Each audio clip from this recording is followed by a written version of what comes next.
ఒకప్పటి డైరెక్టర్, ఆ డైరెక్టర్ పేరు చెప్తే ప్రతి ఒక్కరు కూడా అబ్బా ఇంత ఫ్యామిలీ సినిమాలు చేశారు కదా, చాలా బాగుంటారు ఈ డైరెక్టర్, చాలా బాగా చేసిన సినిమాలు ఉన్నాయని మనందరికీ అనిపిస్తుంది. అటువంటి డైరెక్టర్ గారిని ఈరోజు నేను తీసుకొచ్చాను నా ఇంటర్వ్యూకి.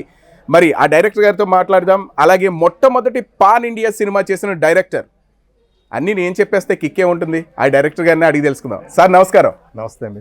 చంద్ర మహేష్ సార్, మీరు పిఠాపురంలో అలా మొదలైంది సినిమా స్టార్ట్ చేశారు. పిఠాపురంలోనే ఎందుకు మొదలైంది? అంటే నేను పిఠాపురంలో నా చిన్నప్పుడు తిరిగిన ప్లేస్ అండి.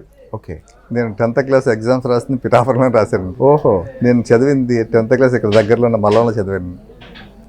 నేను పుట్టింది ఇక్కడ దగ్గరలో ఉన్న శంకరంలో పుట్టానండి. ఓకే. నేను పెరిగింది, మా అమ్మ గవర్నమెంట్ ఎంప్లాయ్ అండి, టీచర్ ఉద్యోగం. ఆ టీచర్ ఉద్యోగం కోసం పులిమేరు అనే గ్రామంలో నా చైల్డ్హుడ్ అంతా అక్కడ జరిగింది. పెద్దాపురం దగ్గర పులిమేరు. ఓకే. అలాగే చుట్టుపక్కల పరిసర ప్రాంతాలు అన్నీ నాకు బాగా తెలుసండి. తర్వాత నేను సినిమా ఇండస్ట్రీకి వెళ్ళిపోయా, డైరెక్టర్ అయ్యా. డైరెక్టర్ అయిన దగ్గర నుంచి ఈ ఏరియాలో సినిమా చేయాలి అని ఒక ఆలోచన ఉంటూ ఉండేది. కానీ నాకు సరైన కథ అంటే అటువంటి కథ దొరికేది కాదు. అంటే ఒక విలేజ్ బ్యాక్డ్రాప్ కథ దొరికేది కాదు. టౌన్ కథ, సిటీ కథ అలా ఉంటుండేది. నేను రీసెంట్గా మన పవన్ కళ్యాణ్ గారి ఎలక్షన్స్లో పిఠాపురం కాన్స్టిట్యున్సీకి ప్రచారానికి వచ్చాను. వస్తున్నప్పుడు ఈ విలేజ్లన్నీ చూసా. చిన్నప్పుడు చూసిన విలేజ్లు మళ్ళీ గుర్తు తెచ్చుకుని చూస్తే నాకు ఎంత బాగున్నాయి విలేజ్లో, అసలు నాకు ఎందుకు నేను మెమరీ తెచ్చుకోలేకపోయాను అని నాకు అనిపించింది.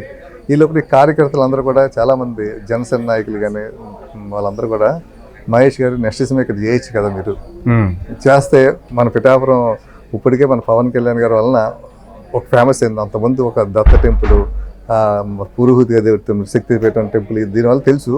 కానీ ఇంకా ఇండియా వైడ్గా బాగా వెళ్ళిందంటే పవన్ కళ్యాణ్ గారి వల్ల వెళ్ళింది. కానీ ఈ పిఠాపురం ఎలా ఉంటుంది, ఈ పిఠాపురం పరిసర ప్రాంతాలు ఎలా ఉంటాయి అన్నది సినిమా ద్వారా చూపిస్తే బాగుంటుందండి. మీ సినిమాలో చూపించండి. ఇక్కడ ఈ గ్రామాలు, చుట్టుపక్కల ఇక్కడ ఉన్న దేవాలయాలు, ఇల్లు, పొలాలు ఇవన్నీ చెప్తే సరే అటువంటి కథ సెట్ అయితే తప్పని చేద్దాం మనసులో అనుకున్నానండి. లక్కీగా నాకు అటువంటి కథ సెట్ అయింది. ఓకే. దాంతో నేను ఇక్కడ చేయడం చేస్తాను ఈ సినిమా నాకు చాలా ఆనందంగా, ఒక థ్రిల్లింగ్ ఉందన్నమాట. నేను తిరిగిన ప్లేస్లో నేను డైరెక్ట్ చేయడం అనేది ఒక ఆనందం అండి. రైట్. అంటే మీరు ఆటోమేటిక్గా పిఠాపురం ఎమ్మెల్యే గారి తాలూకా అయిపోయారు. అవునండి.